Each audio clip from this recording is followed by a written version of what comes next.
கிறிஸ்துவுக்குள் மிகவும் பிரியமானவர்களே, இயேசு கிறிஸ்துவின் நாமத்தில் உங்கள் யாவரையும் அன்போடு கூட நான் வாழ்த்துகிறேன்.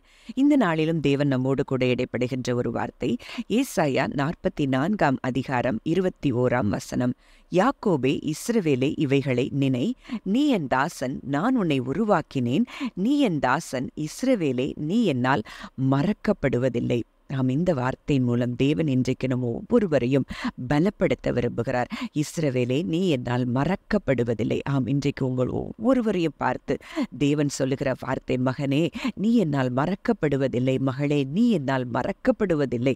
அப்போ நீங்க சொல்லலாம், ஒருவேளை இன்றைக்கு அவர் மறக்கலைன்னா ஏன் என் வாழ்க்கையில இப்படிப்பட்ட சூழ்நிலைகளுக்குள்ள நான் இருக்கிறேன், ஏன் என் வாழ்க்கையில இன்னும் போராட்டங்கள் தீரல அப்படின்னு சொல்லி நீங்க நினைத்து கொண்டிருக்கலாம்.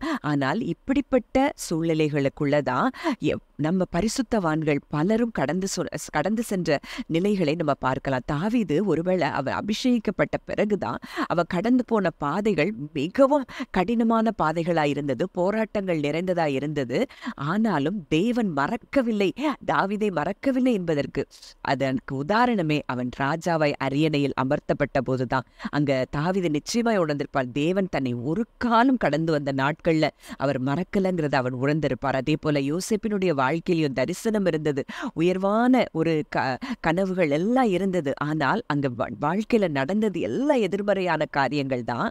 ஆனா அப்பவும் தேவன் அவரை மறக்கவில்லை என்பதை அவர் எகிப்தில அதிபதியாய் மாற்றப்பட்ட பிறகு அந்த இடத்துல அங்க நிச்சயமா யோசேப்பு தன்னை தேவன் ஒரு காலம் மறக்கவில்லை என்பதை உணர்ந்திருப்பார். அதே போலதான் இன்றைக்கும் தேவன் உங்களோடு இடைப்படுகிற ஒரு வார்த்தை, இப்பொழுது நீங்கள் பார்க்கிறது அது தற்காலிகமான சூழ்நிலைகள் தான். ஆனா காலம் வருகிறது, அதுல நீங்க உங்க வாழ்க்கையில நடக்க போகிற அற்புதங்களும் உயர்வுகளும் தேவன் இந்த காலகட்டத்திலும் தன்னை மறக்கவில்லை என்பதை நீங்கள் அறிந்து கொள்வீர்கள் அப்படின்னு சொல்லி இன்றைக்கு தேவன் நம்மோடு கூட இடைப்படுகிறார். மேலும் ஏசாயா 49 அதிகாரம் 15, 16 நம்ம பார்க்கும்போது, ஸ்திரீயானவள் தன் கர்ப்பத்தின் பிள்ளைக்கு இறங்காமல் தன் பாலகனை மறப்பாளோ? அவர்கள் மறந்தாலும் நான் உன்னை மறப்பதில்லை. இதோ என் உள்ளங்கைகளில் உன்னை வரைந்திருக்கிறேன், உன் மதில்கள் எப்போதும் என் முன் இருக்கிறது. இந்த வார்த்தையின்படியிலையும் நம்ம பார்க்கிறோம், ஒரு தாய் தன் பிள்ளைய மறந்தா கூட இந்த உலகத்துல பிள்ளைய மறக்காத ஒரு உறவுனா அது தாயாக இருக்கக்கூடும். அதனாலதான் தாயின் அன்புக்கு ஈடாய் தன்னை அங்கே சொல்லுகிறத காட்டலாம். அப்படிப்பட்ட தாய் மறந்தா கூட நான் உன்னை மறக்க மாட்டேன், என் உள்ளங்கைகளில் உன்னை வரைந்து வைத்திருக்கிறேன் அப்படின்னு சொல்றத பார்க்கிறோம். இது ஆங்கிலத்துல டிபிடி வெர்ஷன் இந்த வசனம் ரொம்ப அழகா சொல்லப்பட்டிருக்கிறது. Yahweh responds, but how could a loving mother forget her nursing child and not deeply love the one she bore? Even if there is a mother who forgets her child, I could never forget you. Can't you see? I have carved your name on the palms of my hands. Your walls are my concern. அப்போ இந்த வார்த்தை சொல்லுது, never ever I could forget you அப்படின்னு சொல்றத பார்க்கிறோம். ஒரு நாள் கூட அவர் என்ன செய்ய மாட்டாராம், நம்மை மறக்க மாட்டாராம். அப்போ இது எப்படி உண்மையா இருக்கும் அப்படின்னு நம்ம ஒரு வசனத்தை குறித்து நம்ம தியானிச்சு பார்க்கலாம்.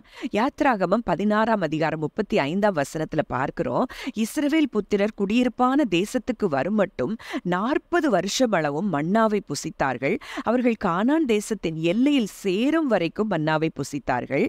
யோசுவா 5:12 சொல்லப்பட்டிருக்கிற வார்த்தை, அவர்கள் தேசத்தின் தானியத்திலே புசித்த மறுநாளிலே மன்னா பெய்யாமல் ஒளிந்தது. அது முதல் இஸ்ரவேல் புத்திரருக்கு மன்னா இல்லாமல் போய் அவர்கள் கானான் தேசத்து பலனை அந்த வருஷத்திலே தானே புசித்தார்கள்.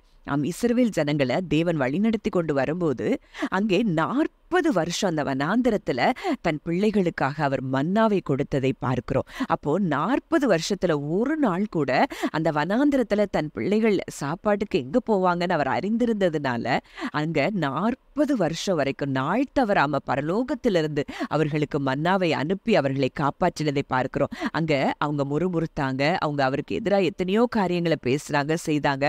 ஆனா கூட அவர் அவர்களை மறவாமல் அவர்களை போஷித்து காப்பாற்றினதை நம்ம பார்க்கிறோம். இந்த தேவன் தான் நம்முடைய தகப்பனா இன்றைக்கு இருக்கிறார். அவங்க கானான் தேசத்துல உள்ள வந்து அவர்கள் பயிரிட்டு அவர்கள் அதுல பார்க்கிறோம், அங்க தானியத்துல, அந்த தேசத்தின் தானியத்துல புசித்த மறுநாளிலே அவர்களுக்கு உணவு கிடைக்கிற வரைக்கும் அங்க மன்னாவை கொடுத்து போஷித்த தேவன், மறவாத தேவன்.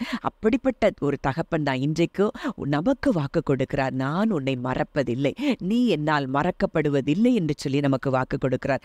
மேலும் யோவான் 17:23 இங்கே இயேசு ஒரு அழகான ஒரு ஜெபத்தை பண்ணுகிறார். அதுல ஒருமைப்பாட்டில் அவர்கள் தேறினவர்களாய் இருக்கும்படிக்கும் என்னை நீர் அனுப்பினதையும் நீர் என்னில் அன்பாய் இருக்கிறது போல அவர்களிலும் அன்பாய் இருக்கிறதையும் உலகம் அறியும்படிக்கும் நான் அவர்களிலும் நீர் என்னிலும் இருக்கும்படி வேண்டிக் கொள்கிறேன். இன்றைக்கு பிதா கிட்ட பண்ணின ஒரு அருமையான ஜெபம். இன்றைக்கு இயேசு இன்றைக்கு நம்மோடு கூட இருக்கிறார். இன்றைக்கு மறவாத தேவன் இன்றைக்கு நம்மோடு கூட இருக்கிறாராம். அப்போ இன்றைக்கு எந்த சூழ்நிலையா இருந்தான எல்லா சூழ்நிலையும் நமக்காக அவர் நிச்சயமாய் மாற்றி தருவார்.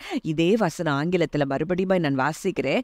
You live fully in me and now I live fully in them so that they will experience perfect unity and the world will be convinced that you have sent me, for they will see that you love each one of them with the same passionate love that you have for me. அதாவது இயேசுவை நேசிக்கிற அதே அன்புல தான் பிதா நம்ம ஒவ்வொருவரையும் நேசிக்கிறாராம். அந்த அன்பை நம்ம உணர்ந்து கொண்டோம்னா இன்றைக்கு வாழ்க்கையில இருக்கிற எந்த சூழ்நிலைகளை குறித்தும் நமக்கு பயம் வராது. இயேசுவை தன் சொந்த நேசகுமாரனை எப்படி நேசிக்கிறாரோ அதே போலதான் இன்றைக்கு பிள்ளைகளாக்கப்பட்டிருக்கிற நம்மையும் அதே அன்புல தான் பிதா நம்மை நேசிக்கிறார் என்பதை நம்ம அறிந்து கொள்வோமானால் இன்றைக்கு வந்த எல்லா போராட்டங்களிலும் நாம் ஜெயத்தை பெற்றுக்கொள்ளலாம் என்று சொல்லி விசுவாசித்து நாம் இன்றைக்கு அவருக்கு நன்றி செலுத்த ஆரம்பிப்போம். நிச்சயமாய் உயர்வுகளும் அற்புதங்களும் நிச்சயம். ஜெபிக்கலாம். நல்ல தகப்பனை, நன்றியோடு உம்மை துதிக்கிறோம், ஸ்தோத்தரிக்கிறோம். அப்பா, இந்த நாளிலும் எங்களோடு இடைப்பட்ட வார்த்தையின்படி ஆண்டவரே அப்பா, நாங்கள் உம்மால் மறக்கப்படுவதில்லை என்ற அப்பா அந்த சத்தியத்தை ஆணித்தரமாக எங்கள் இருதயத்தில் நீர் பதித்திருக்கிறீர். அப்பா, நன்றி செலுத்துகிறோம். ஒவ்வொரு நிமிஷமும் ஒவ்வொரு நொடி பொழுதும் எங்க மேல கண்ணோக்கமா இருக்கிற தகப்பன் எங்களுக்கு இருக்கிறபடினால இன்றைக்கு எங்களுடைய பாரங்கள் எல்லாவற்றையும் உங்க மேல நாங்க இறக்கி வைக்கிறோம்ப்பா. நீர் பார்த்து கொள்வீர் தகப்பனே. எங்களுக்காக நீர் வெற்றியை, ஜெயத்தை, அற்புதங்களை, உயர்வுகளை தருகிறதற்காக நன்றி செலுத்துகிறோம். இதை கேட்கிற ஒவ்வொருவருடைய வாழ்க்கையிலும் கர்த்தர் அப்படியே செயல்படுகிறதற்காக நன்றி செலுத்துகிறோம். இயேசுவின் மூலம் கேட்கிறோம் ஜீவனுள்ள நல்ல பிதாவே, ஆமென்.